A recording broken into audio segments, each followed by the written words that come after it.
عايزه اقول لكم طريقتي بقى في عمل الصوبيا في البيت. الصوبيا اللي هي البودر اللي بتجيبيها من عند العطار. هقول لك طريقه سهله وبسيطه جدا وهتطلع معاكي ولا اروع. احلى كتير جدا من اللي بتشتريها جاهزه من محلات العصير. تعالوا بينا نشوف هنعملها ازاي. طريقه سهله وبسيطه جدا.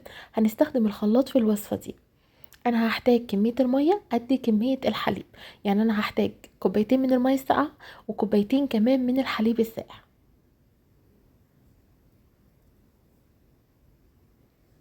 بالظبط كده. هحتاج كمان معلقتين كبار هرمية من بودرة الصوبيا اللي احنا زي ما قلت لكم بنجيبها من عند العطار.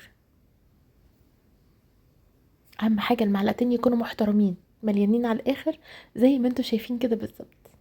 وكمان معلقتين مليانين من كريم شانتيه البودر. ده بيفرق جدا يا جماعة، بيخلي الطعم والريحة حاجة تانية خالص. بصوا يعني هتعدوا بتاعة المحلات بكتير قوي في الطعامة بتاعتها والنظافة. وهضيف كمان السكر اللي يناسبني. انا بالنسبه لي نص كوبايه على المقدار ده كويس. تقدري من اول نص كوبايه لحد كوبايه على حسب ما انتي بتحبي درجه السكر بتاعتك قد ايه. هتضربي كويس جدا عشان المكونات كلها تمتزج مع بعض والسكر يدوب مع الصوبيا. الموضوع سهل وبسيط جدا، ما اخدش دقايق قبل الفطار بيتحضر.